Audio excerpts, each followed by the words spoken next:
Yes, good morning students.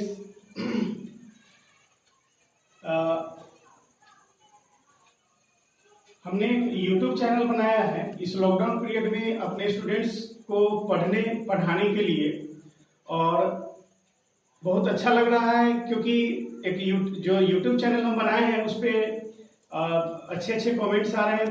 बच्चे काफ़ी excited हैं, वो बहुत ज़्यादा प्रेरित है, प्रभावित है मेरे इस चैनल से। तो अभी तक जो पोस्ट किए हैं उसमें मैक्सिमम वीडियोस जो है वो हम क्लास 10th के लिए पोस्ट किए हैं, और मेरा प्रयास रहेगा कि हर रोज कुछ 9th का और कुछ 10th का चैप्टर हम अपलोड करेंगे। लेकिन सबसे बड़ी बात यह है कि हम जो पोस्ट करेंगे तो पोस्ट करने का एनर्जी तभी बढ़ेगा जब हमारे जो स्टूडेंट्स हैं, जो इस वीडियो को देख रहे हैं, जितने भी व्यूअर्स हैं जो इस वीडियो को देख रहे हैं वो देखेंगे और कुछ कमेंट करेंगे, चैनल को सब्सक्राइब करेंगे, लाइक करेंगे, बेल आइकन को दबाएंगे। इससे क्या होता है ना कि हमारे अंदर या फिर जो भी YouTube चैनल चलाते हैं तो एक प्रेरणा मिलती है, कहीं ना कहीं एक इसका गुड इंप्रेशन जाता है। इसीलिए हम हर वीडियो में इस चीज को हम बोलने के लिए नहीं जा रहे हैं और बोलते भी नहीं है कि please subscribe my channel and press the bell icon. This is not very good, ये हम मेरे समझ से अच्छा नहीं लगता है। तो बस एक बार ये आप लोगों से अनुरोध करते हैं, रिक्वेस्ट करते हैं कि प्लीज प्लीज प्लीज चैनल को सब्सक्राइब कीजिए, बेल आइकन को दबाइए, लाइक कीजिए और वीडियोस के बारे में कुछ पोस्ट कीजिए। कुछ कमेंट को आप बताइए कि हाँ आपको क्या लग रहा है, कुछ इस तरह का कमी लग रहा है, कुछ भी ऐसा लग रहा है तो उसको हम दूर करने का प्रयास करेंगे। आप अपना सजेशन जरूर देंगे, है ना। तो अभी हम क्या कर रहे हैं कि एक फ्रेश यहाँ से हम 9th के लिए चल रहे हैं वीडियो बनाने के लिए, और 9th का अभी जो हम पढ़ाएंगे वो मैथ पढ़ाएंगे। और हर रोज मैथ, साइंस, ये सारे के सारे जो है मैथ्स हुआ, फिजिक्स, केमिस्ट्री, बायोलॉजी, ये सारा का सारा क्लास 8 हो, 9th हो, 10th हो। तो 10th का तो हमने बहुत सारा वीडियोस पोस्ट किया है, अभी 9th का हम फ्रेश स्टार्ट करने जा रहे हैं। और ये जो मेरा जो पहला चैप्टर होगा मैथ्स का वो नंबर सिस्टम होगा, है ना। इसके बारे में भी हम लोग पढ़ेंगे, मैथ्स नंबर सिस्टम हम लोग पढ़ेंगे। बिल्कुल ये पहला चैप्टर है क्लास 9th का और यहीं से शुरुआत हो जाता है क्लास 9th का। तो देखेंगे नंबर सिस्टम, यानी नंबर सिस्टम है क्या। तो देखते क्या है कि जितने भी नंबर को हम लोग जान रहे हैं, चाहे वो इवन नंबर हो, प्राइम नंबर हो, ट्विन प्राइम हो, कंपोजिट नंबर हो, फ्रैक्शनल नंबर हो, इंटीजर हो, natural number, whole number, rational number, irrational number, ये सारे के सारे जो नंबर हम लोग देखते हैं, ये सारा का सारा नंबर का ओरिजिन जो होता है वो होता है रियल नंबर से होता है। रियल नंबर से ये चीज शुरू होता है ना। यानी सारे नंबरों का ये रूट है और यहीं से इसका ब्रांच बना है। रियल नंबर ये टूटेगा, रेशनल नंबर, इरेशनल नंबर में फिर रेशनल नंबर अलग अलग टूटेगा, फिर इरेशनल नंबर अलग अलग टूटेगा। तो हम लोग इस नंबर सिस्टम के रूट को पढ़ने के लिए चल रहे हैं, जानने के लिए चल रहे हैं। इसलिए जो इस चैप्टर के अकॉर्डिंग, क्योंकि हम बार बार ये बोलते हैं कि हम लोग बहुत ज्यादा कॉम्पिटिटिव नहीं चल रहे हैं। हाँ, कंपटीशन में इसकी जरूरत पड़ेगी, आपको हेल्प मिलेगा, लेकिन यहाँ पे कंप्लीट सीबीएसई बोर्ड के अकॉर्डिंग, एनसीईआरटी सिलेबस के अकॉर्डिंग जो है वो हम वीडियो बना रहे हैं। उसी के अकॉर्डिंग हम क्लास में जो भी लगेगा वो हम पोस्ट करेंगे, है ना। और आपको अगर इसमें कुछ सुझाव देना हो तो आप अपना कमेंट पोस्ट करते रहेंगे, कमेंट हमको देते रहेंगे। तो चलते हैं। सबसे पहले यहाँ रियल नंबर में हम लोग को जो इस चैप्टर में पढ़ना है वो है नेचुरल नंबर को हम लोग को पढ़ना है। नेचुरल नंबर को पढ़ना है। ये नेचुरल नंबर है क्या? तो नेचुरल नंबर है क्या? All counting numbers are called as natural number. All counting numbers are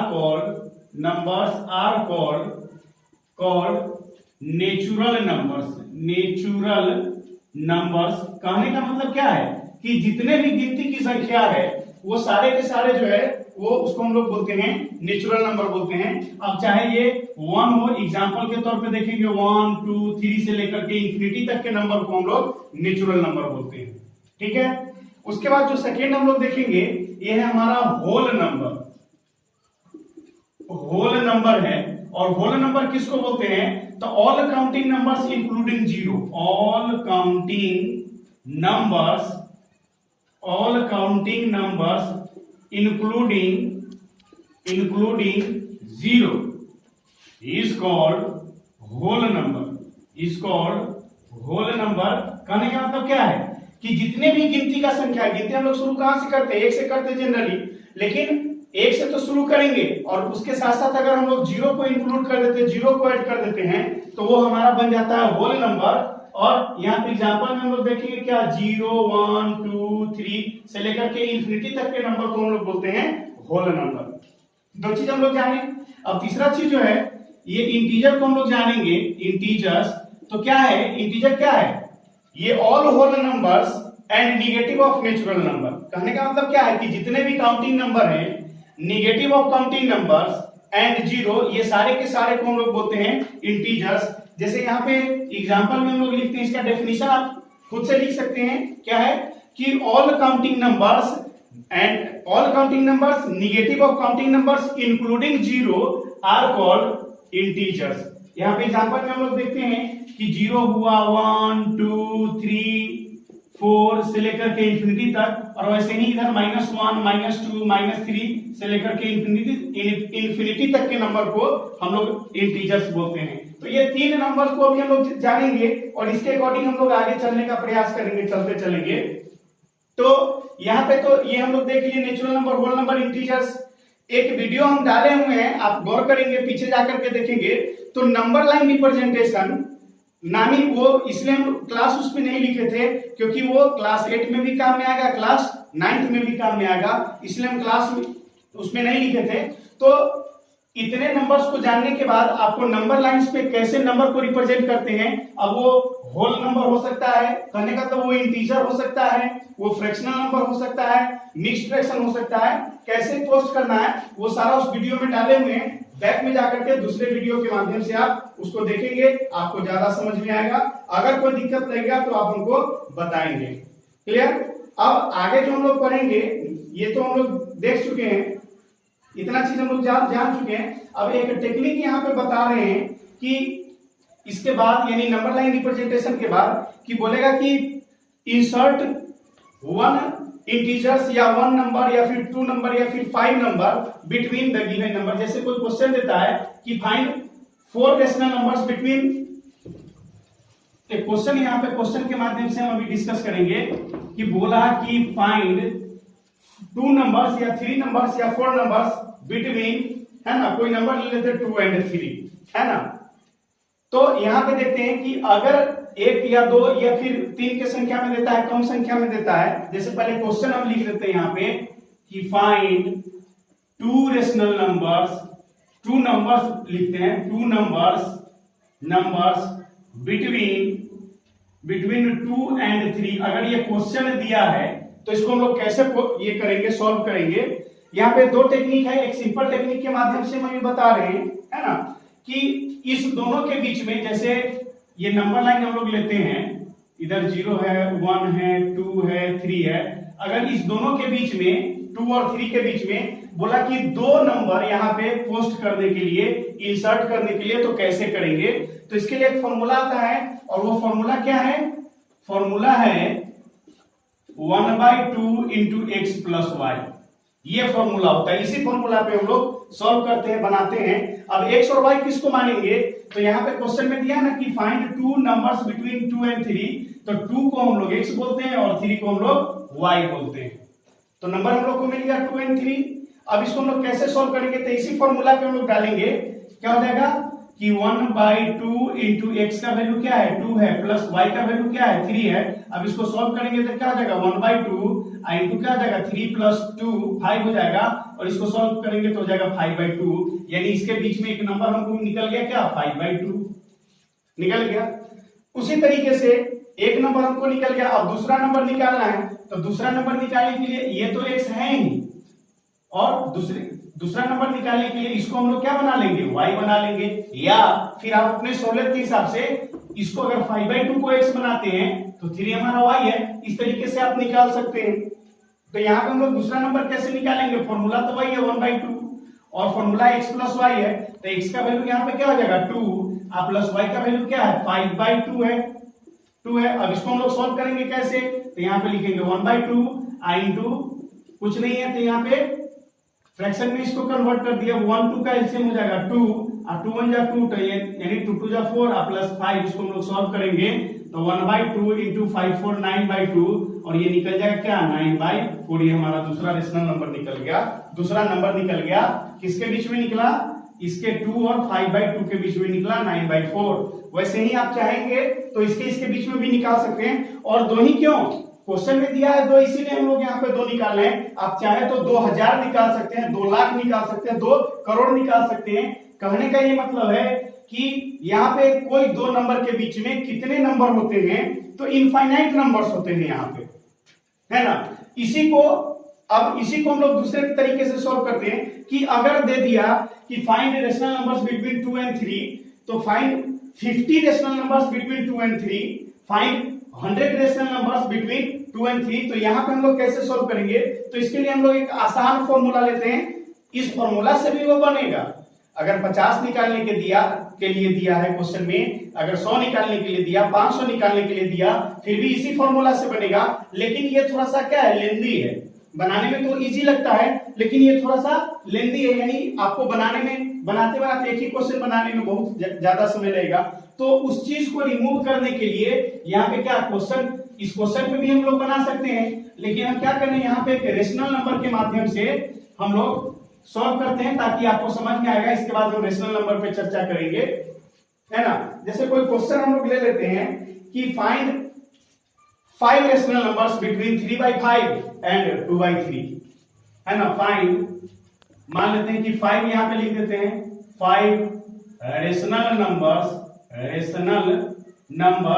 between 3/5 and 2/3 मान लेते हैं यहाँ पे कि इसके बीच में 5 निकालना हो। अब यहाँ कोई जरूरत नहीं कि 5 हो, 10 भी रहेगा, 15 रहेगा, 20 रहे, 500 है, 5000 है, इट डजंट मैटर, है ना। ये दिया तो घबराने की बात नहीं है, निकालेंगे। अब यहाँ पे फॉर्मूला हम लोग ये देखते हैं कि जब ज्यादा संख्या में निकालना होगा, जब लार्ज नंबर में निकालना होता है, तो हम लोग क्या करते हैं, इसके लिए फॉर्मूला होता है। और उस फॉर्मूला को आप समझेंगे, ये फॉर्मूला क्या होता है, फॉर्मूला है ना, d equal to y minus x by n plus 1 होता है। ध्यान में ये गौर करेंगे यहाँ पे, d मतलब होता है डिफरेंस, d मतलब डिफरेंस होता है। और अभी जस्ट हमने बताया है कि ये नंबर जो है यही x और y है। जैसे यहाँ पे हम लोग इस नंबर को हम लोग लिख देते हैं x और इसको y से रिप्रेजेंट कर देते हैं, है ना। तो आपके पास क्या है, d मतलब डिफरेंस होता है और y जो है वो सेकेंड नंबर है, x जो है वो फर्स्ट नंबर है, इसको हम लोग रिप्रेजेंट किए हैं। अब देखिएगा फॉर्मूला में कि n आया है यहाँ पे, तो n जो होता है वो क्या होता है, यानी कितना नंबर आपको निकालना है, इस दोनों के बीच में आपको कितने नंबर निकालने हैं। जैसे यहाँ पे क्वेश्चन में दिया 5, तो n का वैल्यू हो जाएगा 5। अगर क्वेश्चन में देता कि नहीं 12 निकालना है, यानी फाइंड 12 रेशनल नंबर, तो n का वैल्यू 12 हो जाता है। यानी जितना नंबर देगा निकालने के लिए हमारा n का वैल्यू उतना हो जाता है। अब देखिएगा इसको हम लोग कैसे सॉल्व करेंगे, d निकल जाएगा तो उससे भी, इससे पहले जो हम फॉर्मूला बताए हैं उससे भी ये इजी टेक्निक है, आसान टेक्निक है। कैसे देखेंगे यहाँ पे, तो d हम लोग सॉल्व करने के लिए चलेंगे, तो d है ना, y का वैल्यू कितना है, यहाँ पे क्वेश्चन में देखेंगे तो y का वैल्यू है 2/3, तो यहाँ पे लिख देंगे 2/3, है ना। एंड माइनस का साइन है तो माइनस, x का वैल्यू क्या है 3/5, तो यहाँ पे लिख देंगे 3/5। अब बाई फॉर्मूला में दिए हुए क्या n प्लस 1, तो n कितना हमारा 5 है, तो यहाँ पे लिख देंगे 5 और प्लस लिख देंगे 1। देखिए कितना इजी है, इसको सॉल्व करेंगे तो हमारा d निकल जाएगा, है ना। अब देखेंगे कैसे, तो d इक्वल टू क्या हो जाएगा, इस 3 और 5 का एलसीएम लेंगे तो हो जाएगा 15, है ना। अब इसको करेंगे सॉल्व, तो 3 5 जा 15 यानी 5 2 जा 10 हो जाएगा, माइनस 5 3 जा 15, तो 3 3 जा 9। अब बाई 5 प्लस 1 ये क्या हो जाएगा 6। अब इसको हम लोग सॉल्व करेंगे तो 10 में से 9 गया तो 1/15। इसको हम लोग ये डिवाइड में 6 है, इसको मल्टीप्लाई में करेंगे तो 1/6 हो जाएगा, यानी d का वैल्यू निकल जाएगा 1/15 6 जा 90, यानी d निकल गया, हमारा डिफरेंस निकल गया। बस अब दिमाग नहीं लगाना, d निकल गया, आपका क्वेश्चन यहीं पे सॉल्व हो गया। अब यहाँ पे बोला है कि 5 रेशनल नंबर निकालने के लिए ना, तो पहला हम लोग कैसे निकालेंगे, d हमारे पास आ गया, तो क्या करेंगे, यहाँ x तो हमारा 3/5 है, इसी में क्या करेंगे d को जोड़ देंगे तो हमारा नेक्स्ट निकल जाएगा। यानी पहला जो रेशनल नंबर निकालने के लिए यहाँ पे हम लोग चलेंगे वो क्या होगा, x प्लस d, ये लिखते हैं, क्या लिखेंगे, x प्लस d लिखेंगे। और x प्लस डी लिखेंगे तो x का वैल्यू हमारा क्या है, यहाँ पे देख रहे हैं कि 3/5 है ना, और d का वैल्यू क्या है 1/90 है, तो इसमें क्या करेंगे 1/90 को हम लोग जोड़ देंगे। अब इसको सॉल्व करेंगे तो 590 का एलसीएम हम लोग 90 ही लेते हैं, है ना, ले लिए। अब ये क्या हो जाएगा 5 से इसको डिवाइड करेंगे तो कितना होगा, कितना होगा, ये 5 से 90 को डिवाइड करेंगे तो कितना टाइम्स लगेगा, 18 टाइम्स लगेगा। तो 18 टाइम्स लगेगा। अब 18 को इसको जैसे नॉर्मल हम लोग एडिशन करते हैं वैसे करेंगे। 18 3 जा क्या हो जाएगा 54, अब प्लस ये 1 टाइम लगेगा यानी 1, तो ये हो जाएगा क्या 55/90। ये निकल गया पहला हमारा। इसके बाद है ना, वैसे ही दूसरा अगर निकालना होगा तो दूसरा हम लोग कैसे निकालेंगे, x तो है ही, और पहला में लिए थे x प्लस डी, तो दूसरा में हो जाएगा x प्लस 2d। अब इसको सॉल्व करेंगे तो क्या हो जाएगा 3/5 प्लस 1/90, यहाँ 2d है तो 2 इंटू डी का वैल्यू 1/90 ना। अब इसको हम लोग सॉल्व करेंगे तो क्या हो जाएगा 3/5 प्लस 2 इंटू 1 हो जाएगा 2/90। अब इसको हम लोग सॉल्व करेंगे तो क्या हो जाएगा 90 का एलसीएम 90, ये हो जाएगा 18 5 जा 90, तो 18 3 जा 54 प्लस ये 2 का 2 रहेगा यानी हो जाएगा 56/90। ये हमारा दूसरा निकल गया। उसी तरीके से अगर तीसरा निकालना होगा तो तीसरा के लिए क्या लिखते हैं x प्लस 3d लिखेंगे, और x कितना है 3/5 है, प्लस 3 इंटू डी, क्योंकि 3d यहाँ पे लिए हैं तो 3 इंटू डी क्या 1/90। अब इसको लिखेंगे 3/5 प्लस 3/90, इसको सॉल्व करेंगे तो ये हो जाएगा 57/90, है ना। फिर वैसे ही फोर्थ को हम लोग करेंगे तो क्या हो जाएगा x प्लस 4d, और यहाँ पे फिर x का वैल्यू यहाँ से लेंगे 3/5 प्लस 4 इंटू डी का वैल्यू क्या आया 1/90, तो यहाँ पे लिखेंगे 1/90 यानी 3/5 प्लस 4/90 करेंगे तो ये हो जाएगा 58/90, है ना। ये देखिएगा आंसर भी कोई जरूरत नहीं कि इसका आंसर मिले, लेकिन जनरली इस टेक्निक से आप बनाएंगे तो आपको आंसर मिलेंगे ही मिलेंगे। और पांचवा हम लोग कैसे निकालेंगे तो x प्लस 5d होता है, इसको सॉल्व करेंगे तो x का वैल्यू 3/5 प्लस 5 इंटू डी का वैल्यू 1/90 है। अब इसको हम लोग सॉल्व करेंगे तो 3/5 प्लस 5/90, इसको सॉल्व करेंगे तो क्या हो जाएगा 90, और ये हो जाएगा 59/90। इस तरीके से देखिए कि यहाँ पे 5 रेशनल नंबर बड़ा इजी गोइंग आपको मिल गया। क्या है 3/5 और 2/3 के बीच में 5 रेशनल नंबर निकालने के लिए दिया, तो आपको पहला निकल गया 55/90, दूसरा निकल गया 56/90, तीसरा 57/90, चौथा 58/90 एंड 59/90। इस तरीके से आप निकालने में सक्षम होइएगा। और 2 फॉर्मूला यहाँ पे हमने आपको दिया, उस तरीके से आप करेंगे। अब आगे जो हम लोग यहाँ पे पढ़ेंगे, ये तो रेशनल नंबर है, तो रेशनल नंबर का डेफिनेशन तो हमने अभी तक नहीं बताया है, लेकिन फिर भी रेशनल नंबर को हम लोग जान लेते हैं कि what is rational number. Rational number किसको कहते हैं, ये जो देख रहे हैं ये रेशनल नंबर है ना। तो रेशनल नंबर किसको कहते हैं, व्हेन ए नंबर, यहाँ डेफिनेशन हम बोल देते हैं ताकि आपको सहूलियत होगा, लिखेंगे तो आपके बुक में भी मिल जाएगा, वो लिखना बहुत ये नहीं समझते हैं, वो ज्यादा टाइम कंज्यूमिंग है ना। When a number written in the form of p by q, जब भी किसी नंबर को हम लोग p by q के फॉर्म में लिखते हैं, जब भी किसी नंबर को हम लोग p by q के फॉर्म में लिखते हैं, और क्या बोला गया कि where p and q जो होगा, p and q are integers, ये दोनों के दोनों जो होंगे वो क्या होंगे इंटीजर्स होंगे, p और q जो है वो इंटीजर्स होगा, और कंडीशन है कि q is not equal to 0, ये कंडीशन होना चाहिए कि when a number written, definition इसका है याद रखेंगे कि when a number written in the form of p by q where p and q are integers and q is not equal to 0, तो उसको हम लोग क्या बोलते हैं रेशनल नंबर बोलते हैं। साफ साफ है, यहाँ पे समझिएगा कि जब भी किसी नंबर को हम लोग p by q के फॉर्म में लिखेंगे, मतलब न्यूमरेटर बाय डिनोमिनेटर के फॉर्म में लिखेंगे, और वहां पे कंडीशन दिया है कि जहां पे q 0 के बराबर न होगा तो उसको हम लोग रेशनल नंबर बोलेंगे। अब समझेंगे कैसे, जैसे अब यहाँ पे p by q जो देख रहे हैं, कोई जरूरत नहीं है यहाँ पे कि p निगेटिव में हो q निगेटिव में हो, दोनों निगेटिव में हो सकता है, दोनों पॉजिटिव हो सकता है, कोई एक निगेटिव हो सकता है ना। तो इस तरीके से एग्जांपल के माध्यम से समझेंगे यहाँ पे कि रेशनल नंबर किसको बोलेंगे। यहाँ पे तो क्या है कि जैसे 1/2 लिखे तो 1/2 क्या है p by q के फॉर्म में है, तो ये रेशनल नंबर है ना।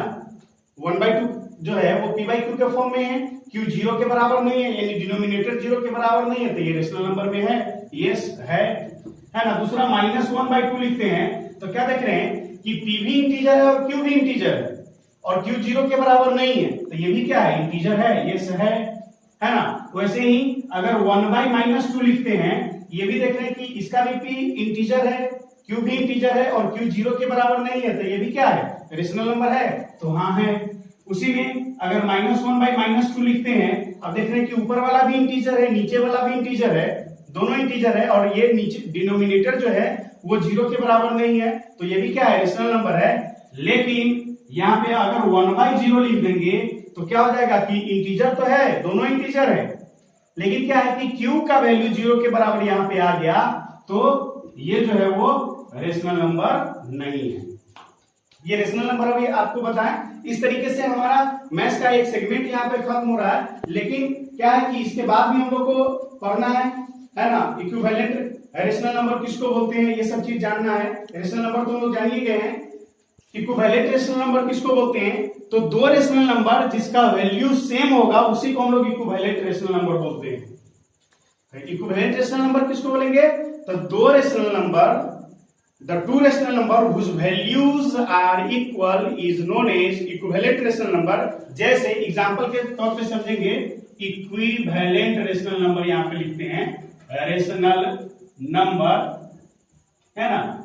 यहाँ पे जैसे हम लिखते हैं कि 1/2, ठीक है, ये रेशनल नंबर है, वेरी नाइस है। यहाँ पे हम लिखते हैं 2/4, ये भी है। अगर 3/6 लिखते हैं, ये भी, ये सारे के सारे रेशनल नंबर है। लेकिन देखेंगे कि क्या ये इक्विवेलेंट है कि नहीं, तो जब इसको सिंप्लीफाई करेंगे तो 1/2 तो अपने सिंपलेस्ट फॉर्म में है, ये 2/4 अपने सिंपलेस्ट फॉर्म में नहीं है, तो इसको क्या करेंगे, काटेंगे, 2 1 जा 2 और 2 2 जा 4, तो क्या निकल गया, ये 1/2 निकल गया।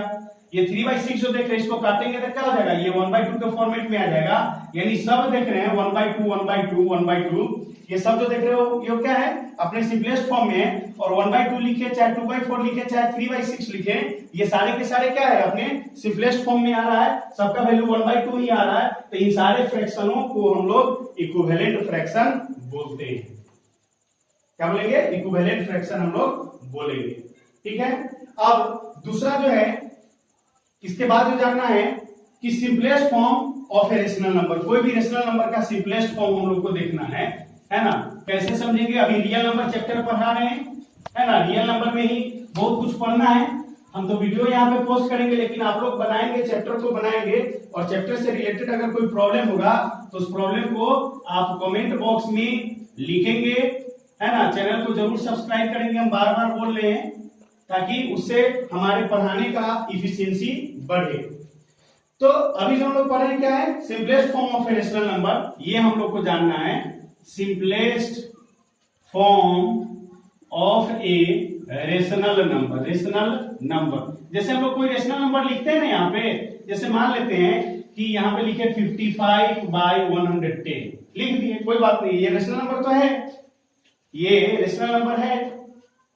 अब क्या ये सिंपलेस्ट फॉर्म में है या नहीं है, ये चीज जानने के लिए, यानी इसीलिए यहाँ पे टॉपिक हम लोग पढ़ रहे हैं, simplest form of a rational number पढ़ रहे हैं। तो इसमें क्या देख रहे हैं, इसका डेफिनेशन गौर करेंगे, है ना, इसका डेफिनेशन गौर करेंगे कि a rational number p by q is said to be in its simplest form if p and q are integers having no common factor other than 1, है ना। समझेंगे यहाँ पे कि जैसे वो डेफिनेशन था वैसे ही कि rational number which is written in the form of p by q, यहाँ भी p by q के फॉर्म में है, where q is not equal to 0, and यहाँ पे कंडीशन क्या दिया है कि p and q the common factor of p and q is not other than 1। अगर इसका कॉमन फैक्टर निकालते हैं और कॉमन फैक्टर न्यूमरेटर डिनोमिनेटर का 1 के अलावा अगर नहीं है, 1 के अलावा अगर कोई नहीं आ रहा है, तो उसको हम लोग बोलते हैं क्या, the fraction is in simplest form. जैसे यहाँ पे हम लोग एक एग्जांपल लिखते हैं 3/4 के माध्यम से, तो 3 का कॉमन देखते हैं, 3 का फैक्टराइजेशन करते हैं, 3 का क्या होता है, 1 और 3 होता है,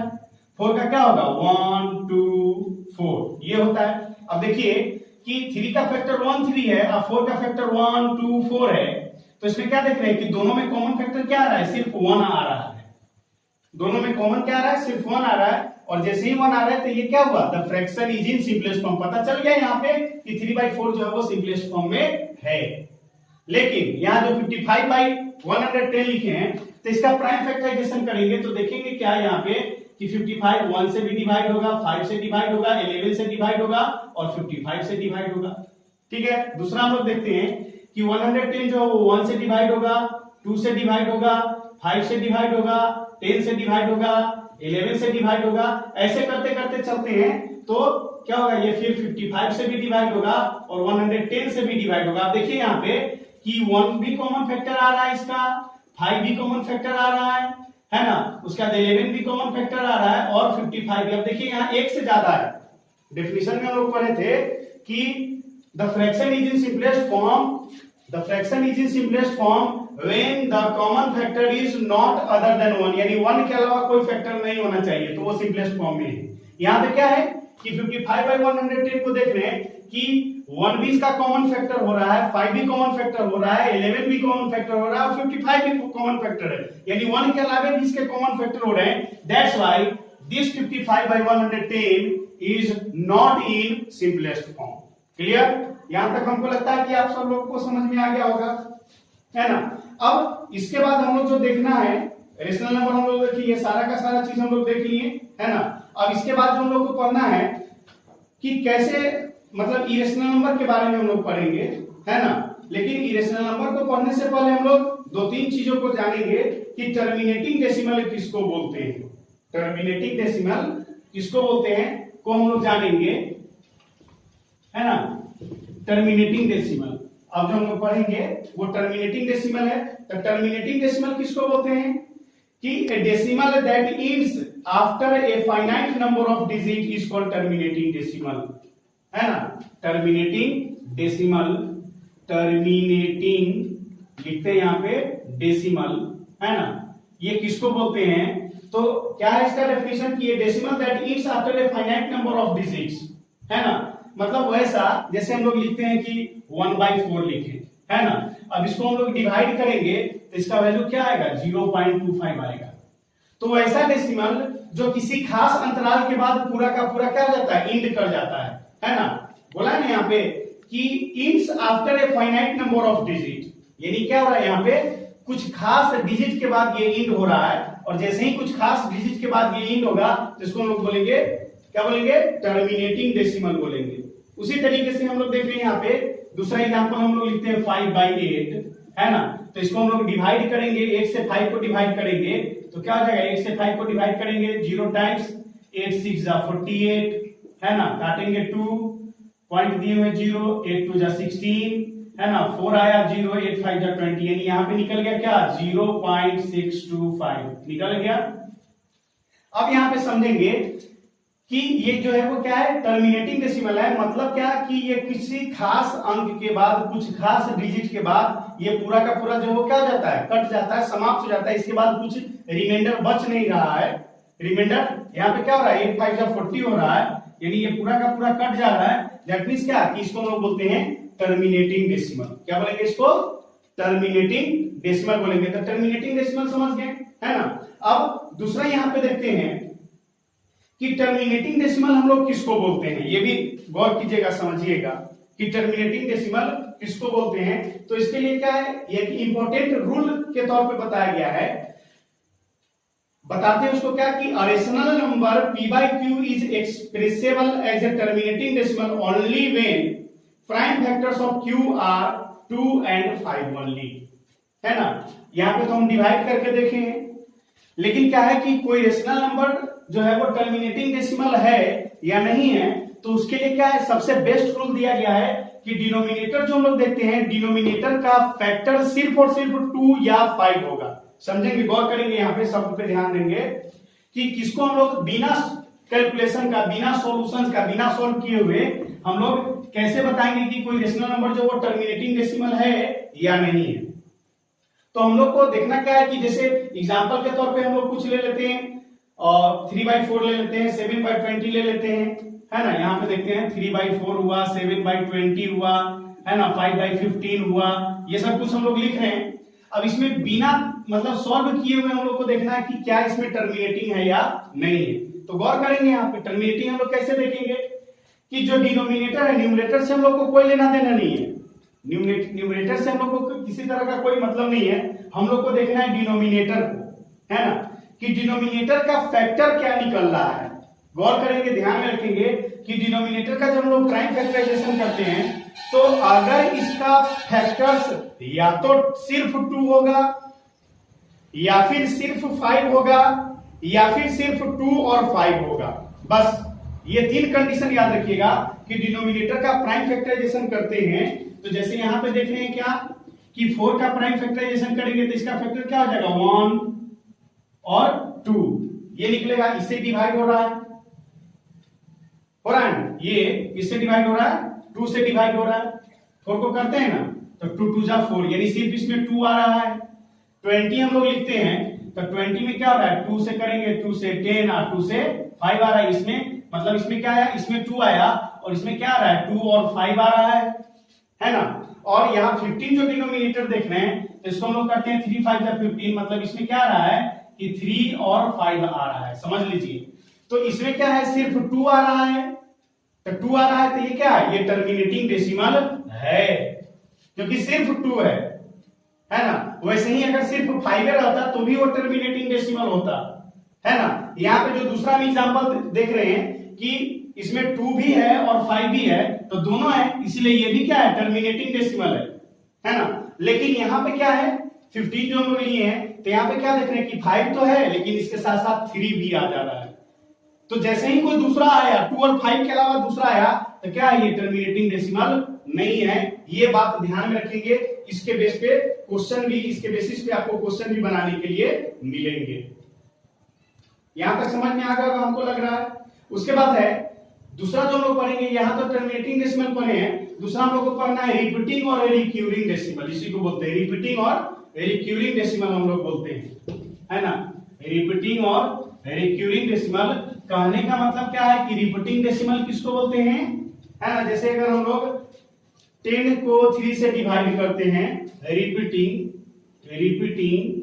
है ना, और इसी को हम लोग बोलते हैं रिक्यूरिंग भी बोलेंगे, कोई दिक्कत नहीं है, दोनों सेम नाम से जाना जाता है। रिपीटिंग और रिक्यूरिंग डेसिमल किसको बोलते हैं, यानी जब किसी भी फ्रैक्शंस के न्यूमरेटर को हम लोग डिनोमिनेटर से जब डिवाइड करने के लिए चलते हैं तो जब वो पूरा का पूरा नहीं करता है, यानी रिपीट होने लगता है, क्या होता है, रिपीट होने लगता है, तो उसको हम लोग बोलते हैं रिपीटिंग डेसिमल या रिक्यूरिंग डेसिमल। जैसे एक एग्जांपल के तौर पे हम लोग लिखते हैं 1/3 लिखे, गौर करेंगे अगर 1/3 लिखते हैं तो इसमें क्या हो जाएगा, इसको हम लोग देखते हैं कि 3 से 1 को डिवाइड करेंगे तो 1 तो लगेगा नहीं, तो डेसिमल यहाँ पे डालेंगे, पॉइंट डालेंगे, और यहाँ पे पॉइंट डालेंगे तो क्या हो जाएगा 3 3 जा 9, अब 10 में से 9 गया तो बचेगा 1, फिर पॉइंट दिए हुए तो यहाँ पे 0 आ जाएगा, फिर क्या हो जाएगा 3 3 जा 9, फिर ऐसे करेंगे तो ये 10 आएगा, फिर 3 3 जा 9, ऐसे कंटिन्यू करते जाते हैं। तो क्या होता है कि हर बार रिमाइंडर के तौर पे 1 बचते चला जाता है, पूरा का पूरा कट नहीं रहा है, यानी यहाँ क्या देख रहे हैं, कोशिएंट जो देख रहे हैं 0.333, यानी कंप्लीट ये रिपीट हो रहा है 0.33333, यानी इसको हम लोग कैसे लिखते हैं, तो 0.3 या इसके ऊपर में रिकरिंग डाल देते हैं, इस तरीके से जो रिपीट हो रहा है उसके ऊपर रिकरिंग डाल देते हैं। यानी इससे क्या पता चला कि ये जो फ्रैक्शन देख रहे हैं ये रिपीटिंग डेसिमल है, क्या कहला रहा है, ये रिपीटिंग डेसिमल कहला रहा है ना। ये एक एग्जांपल आपको दिए। उसी तरीके से कोई दूसरा एक एग्जांपल ले लेते हैं, जैसे मान लीजिए कि हम लोग ले रहे हैं 3/11 ले रहे हैं, 3/11 ले रहे हैं, है ना। अब इसमें देख रहे हैं कि इसमें हम लोग 11 से 3 को अगर हम लोग करते हैं डिवाइड तो लगेगा नहीं, यानी 0 पॉइंट यहाँ पे पॉइंट डालेंगे तो 11 2 जा क्या हो जाएगा 22, है ना, बच जाएगा इसमें क्या 8, पॉइंट डालने में 0, 11 7 जा क्या हो जाएगा 77, है ना। फिर इसमें क्या होगा 3 बच जा रहा है, पॉइंट डालेंगे 0, 11 2 जा 22, है ना। फिर यहाँ पे से ये बचेगा 8, पॉइंट डाले हुए 0, तो 11 7 जा 77, है ना। फिर इसमें क्या बच रहा है 3 बच रहा है, फिर ये 0 करेंगे। इस तरीके से देखेंगे कि 27 27 27 कंटिन्यूअसली ये रिपीट हो रहा है, पूरा का पूरा कट नहीं रहा। तो यहाँ पे इसको हम लोग कैसे लिखते हैं 0.27 पे रिकरिंग डाल दिए, क्योंकि यहाँ पे 2 डिजिट 2727 ये एक सिस्टम में रिपीट हो रहा है, और इसीलिए हम लोग यहाँ पे कॉमनली 2 और 7 पे बार यहाँ पे डाल दिए, रिकरिंग डाल दिए। तो ये जो दोनों जो एग्जांपल हम बताए हैं ये रिपीटिंग डेसिमल है ना। यानी 2 चीज यहाँ पे हम बताए अभी, क्या क्या होता है, टर्मिनेटिंग डेसिमल बताएं और रिपीटिंग डेसिमल यहाँ पे बताएं। अब इसी में पूछेगा कि लेंथ के बारे में पूछता है, क्वेश्चन में आता है कि लेंथ ऑफ पीरियड, तो यहाँ पे लेंथ ऑफ पीरियड क्या है, यहाँ पे देख रहे हैं कि 1 डिजिट रिपीट कर रहा है, इसलिए इसका लेंथ हो जाएगा 1। यहाँ पे 2 डिजिट रिपीट हो रहा है तो हो जाएगा लेंथ 2। जिसका 3 डिजिट रिपीट होगा उसको 3। ऐसे कर करके वो हम लोग लिखते हैं, ये छोटा छोटा चीज है ना। तो इस तरीके से आप इसको सॉल्व करेंगे, और इसको जब सॉल्व करेंगे तो इसी से संबंधित जो है वह है हमारा इरेशनल नंबर। समझेंगे यहाँ पे इरेशनल को समझेंगे तो आपको बहुत कुछ समझ में आएगा और आप बनाएंगे इरेशनल नंबर का। फिर अभी तक तो हम लोग देखे थे number line representation rational number का, उसके बाद इरेशनल नंबर का भी नंबर लाइन रिप्रेजेंटेशन होता है, कैसे होता है वो हम लोग जानेंगे। लेकिन उसको जानने से पहले इरेशनल नंबर को हम लोग पढ़ेंगे, है ना, हम लोग पढ़ेंगे। तो इरेशनल नंबर का डेफिनेशन क्या है समझेंगे, यहाँ पे गौर करेंगे। तो इरेशनल नंबर अभी जो हम लोग देखेंगे ये इरेशनल नंबर करके, और आज के क्लास को यहीं पे हम लोग रोकेंगे, क्योंकि इसके बाद जो है वो इरेशनल नंबर का नंबर लाइन रिप्रेजेंटेशन है, तो वो ज्योमेट्रिकल कंस्ट्रक्शन है ना, उसको हम लोग अगले क्लास में डिस्कस करेंगे, अगले वीडियोस के माध्यम से सामने लाएंगे।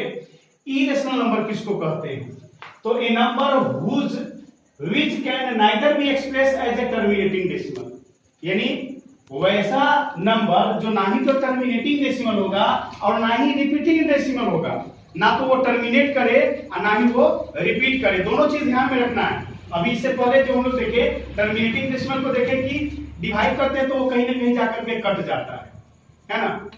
रिपीटिंग में देखे कि वो कटता ही नहीं है।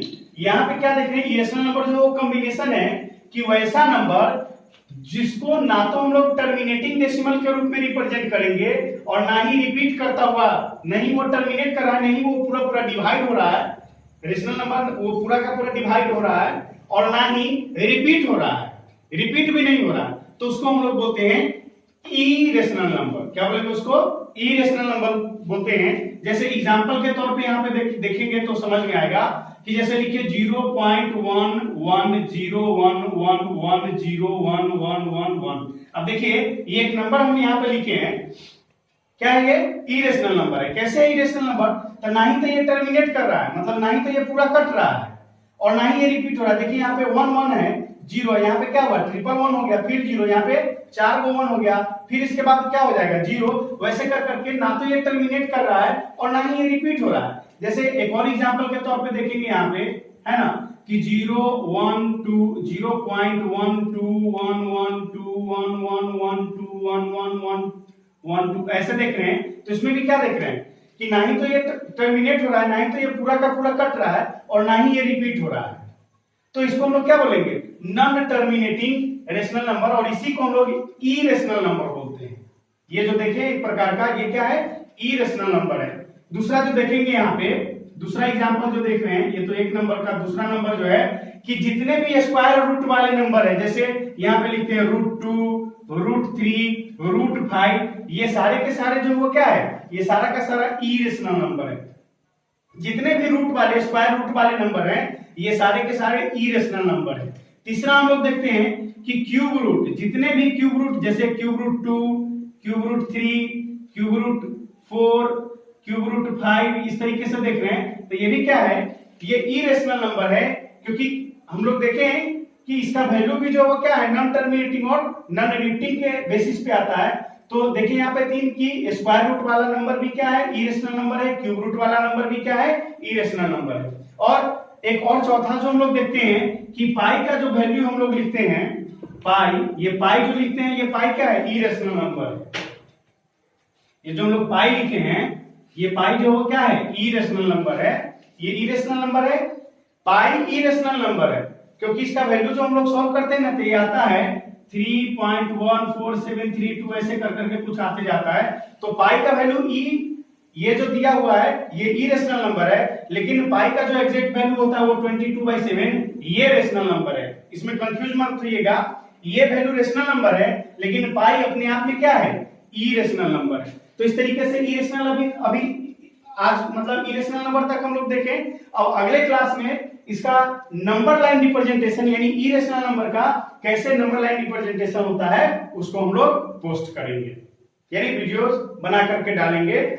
लेकिन फिर भी यहाँ पे फिर से हम एक बार रिपीट कर दे रहे हैं कि चैनल को सब्सक्राइब जरूर करेंगे, बेल आइकन को दबाएंगे, लाइक करेंगे और कमेंट भी अगर कुछ लगेगा तो कमेंट करेंगे। और कमेंट करेंगे तो मान लीजिए वीडियोस के माध्यम से अगर प्रॉब्लम सॉर्ट आउट होने वाला होगा तो होगा, नहीं तो फिर हम व्हाट्सएप नंबर आपको देंगे अपना, आप प्रॉब्लम को भेजिएगा और हम यहाँ से उस प्रॉब्लम का सॉल्यूशन करके आप तक पहुंचाने का काम करेंगे। आज के लिए इतना ही, थैंक यू।